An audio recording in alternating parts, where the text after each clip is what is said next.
இன்ஸ்டாகிராமில் வலைதளங்களில் என்னை மாதிரி பேசக்கூடிய அதிமேதாவிகள் ஃபாலோவர்ஸுக்காகவும் வியூஸுக்காகவும் இந்த மாதிரியான ஒரு சில கண்டென்ட்டுகளை எடுத்துகிட்டு வந்து பொதுவெளியில் எல்லாம் தெரிஞ்சது மாதிரி பேசுவாங்க. எந்த கண்டென்ட் அப்படின்னா, பட்டுக்கோட்டையில் இப்பொழுது ஒரு கணவன் மனைவி ஒரு குழந்தை ஒரு சின்ன பையன், இந்த நியூஸ் வந்து கேள்விப்பட்டிருப்பீங்க அப்படின்னு நினைக்கிறேன். இது ஒரு மனசங்கடமான பொதுவெளியில் விவாதிக்கக்கூடிய ஒரு விஷயம் இல்லை. நான் இந்த மாதிரியான விஷயத்த பொதுவெளியில் பேசக்கூடாது, டிஸ்கஸ் பண்ணக்கூடாது அப்படின்னு தான் நினைப்பேன்.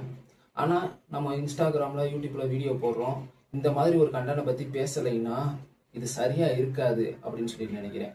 இங்கே அந்த பெண் மீது குற்றமா அந்த ஆண் மீது குற்றமா அப்படிங்கிறத பற்றி நான் பேச வரல.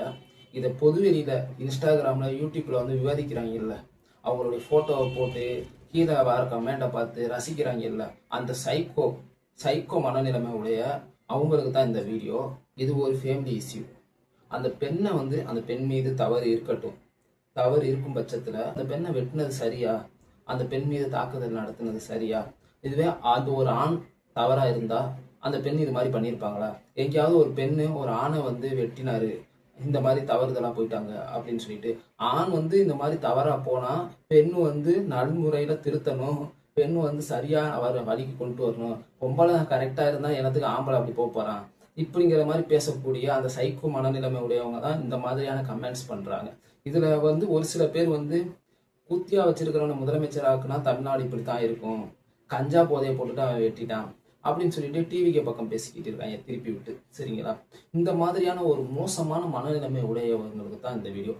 இதுல பாதிக்கப்பட்டது இப்பொழுது மெஜாரிட்டியா பாதிக்கப்பட்டிருக்கிறது அந்த பெண்.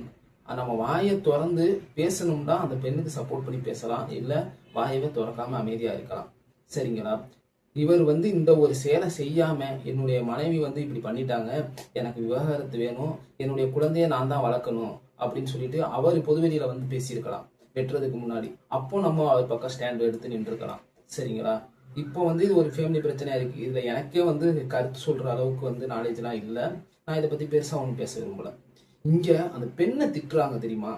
அந்த பெண்ணை திட்டுறதுக்கு முன்னாடி ஒரு ஆண் அந்த பெண்ணை இப்படி தவறான வழியில யூஸ் பண்ணியிருக்கான். அந்த ஆணை தானே திட்டணும். அந்த ஆணை திட்டுறவங்க எவ்வளவு பேரு? சரிங்களா? அவனை எவனுமே திட்ட மாட்டாங்க. புருஷனை திட்டல, சரி அவன் பாவம் பாதிக்கப்பட்டவன் அப்படின்றதுனால திட்டல. சரிங்களா? அப்படித்தான் இந்த கல்ச்சர் நம்ம மனநிலைமையை உருவாக்கி வச்சிருக்கு. ஓகே, அங்க பாதிக்கப்பட்டது அந்த பெண். ஆனா அந்த பெண்ணை திட்டுறீங்க இல்ல, யாரால பாதிக்கப்பட்டாங்க? ஒரு ஆண்னால தானே. அந்த ஆணை திட்டம் தானே, அவனை மீது கேஸ் கொடுக்க வந்தானே, அவன் மீது குற்றம் சாத்த வந்தானே, அவன் போட்ட வலைதளங்கள் ஃபுல்லாம் போட்டு நாரடிக்க வந்தானே. ஆனா நீங்க அவனை திட்டுறதை விட அவன் மீது குற்றம் வைக்கிறதை விட அந்த பெண் மீது குற்றம் வச்சுக்கிட்டு என்ன ஒரு சைக்கோத்தனமான ஒரு செயல் இது. இப்படி ஒரு ஆண் நல்லா இருந்த குடும்பத்துக்குள்ள புகுந்து அந்த குடும்பத்தை நாசம் பண்ணிட்டான். அப்ப அந்த ஆண் மீது தவறு அப்படின்னு தானே நம்ம பேசணும். சரிங்களா? இப்படி நம்ம அந்த குடும்பத்தை பண்ணிடக்கூடாது அப்படின்னு தானே நீங்க ஸ்டாண்ட் எடுக்கணும். இங்க பெண் மீது தான் தவறு, அவ போட்டிருந்த ட்ரெஸ்ஸை பாருங்களேன் அப்படின்னு சொல்லிட்டு எவ்வளவு கேவலமான கமெண்ட்ஸ்.